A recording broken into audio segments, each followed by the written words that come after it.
Welcome back to another episode of the Sports Dan Podcast. I'm your host, Jonathan Hooker here. Today's episode is going to be my mid-season coaching carousel and where do I think these coaches will be at next season. So, first things first, let's go through some openings that I think that will be available for this postseason / off season.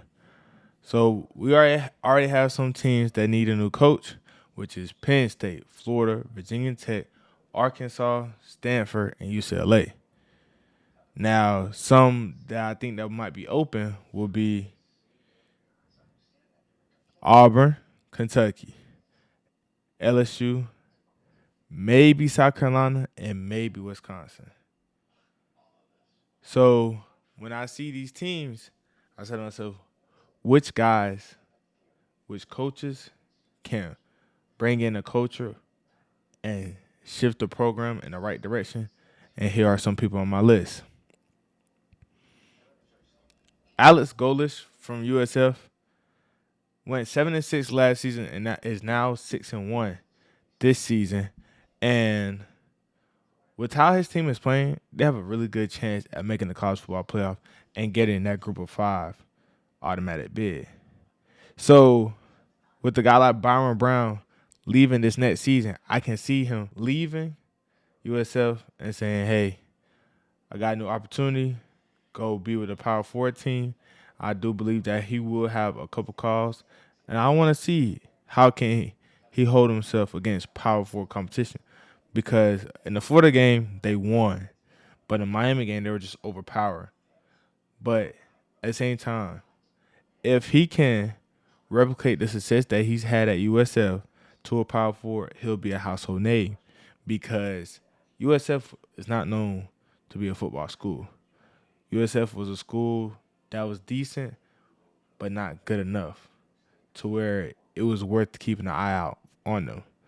But now, I think every week people are eyeing USF games, seeing what they can do, and seeing if they can uphold this winning streak to make sure that they go in, win the American Conference, and go into the college football playoff. My second person will be Eli Drinkwitz from Missouri.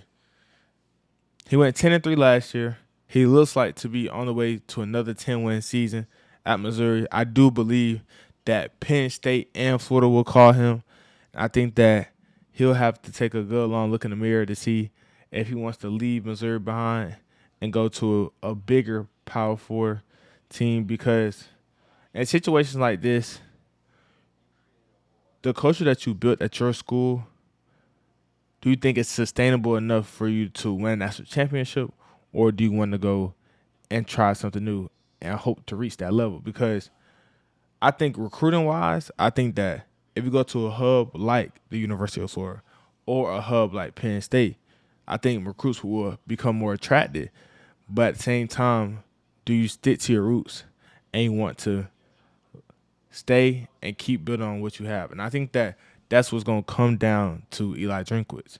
I do believe he's one heck of a coach. I do believe he's a floor riser, basically meaning that if he's there on your roster, you're guaranteed at least 8 wins that season. I do believe that. And I do believe he's one of the best coaches in the SEC. Next, the one and only Lane Kiffin. I think Lane Kiffin of Florida, it makes sense to where if Lane Kiffin leaves Ole Miss, he has to go to Florida. It makes the right sense because Florida's the team that in the SEC, if Florida's good, the SEC is going to be a movie each and every week, because Florida's a team that has been well known to be a football school, well known to be in the national championship hunt, well known to be producing NFL talent each and every year. And I think that Lane Kiffin, for what he has done, in some years he has even out-recruited Florida. In some years he's even went in the transfer portal and snagged a couple Florida guys. So I do believe that Lane Kiffin knows what Florida has and the potential this team can be and this program can reach back to old heights. And do I believe he leaves Ole Miss I believe that if Lane Kiffin leaves Ole Miss for Florida, I think Florida has given him the full reign over the program to make sure that the success that they once had is going to come back in fruition.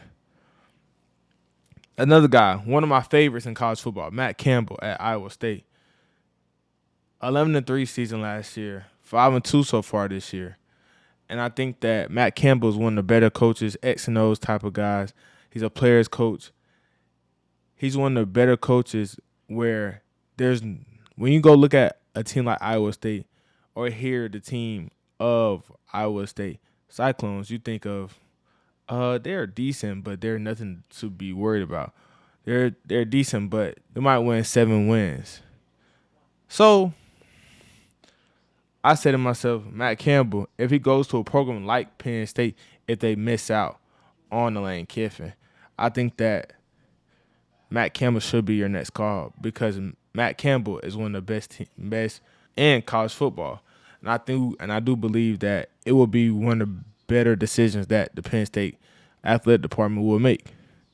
Now, we also have guys like Tony Elliott from Virginia. We also got guys like Clark Lee from Vanderbilt. 7-6 last season, got great momentum moving into this season.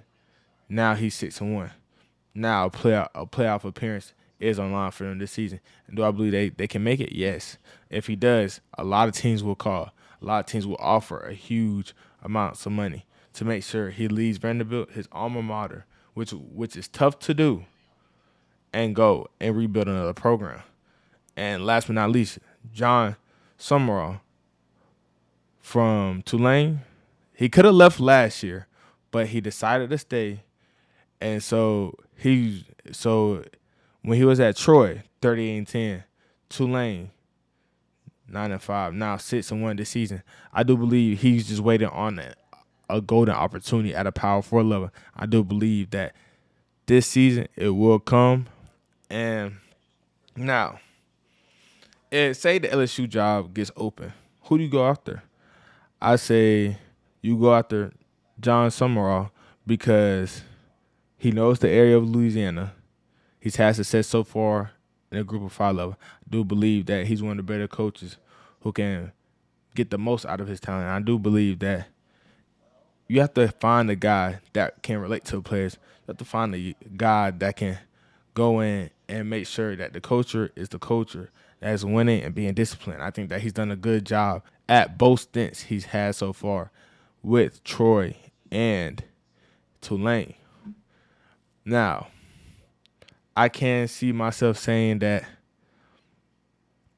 Matt Campbell will get a call. Matt Campbell has been at Iowa State for over a decade now. So when you see a coach like that being at a school for that long, not being as high in the stature, being not as known brand-wise, you do believe that Matt Campbell will be on top of that call list because he a talented development. He makes sure that he gets wins, and his teams play the right way. They play hard, and they play fast, and they play physical. I do believe that he is going to be one of the better ones to do. Now, Eli Drinkwitz, I do believe if I was to rank these coaches on who are these teams are going to call, Lane Kiffin's going to be 1 on a lot of people's list. Eli Drinkwitz is going to be 2. Matt Campbell 3. John Summerall 4.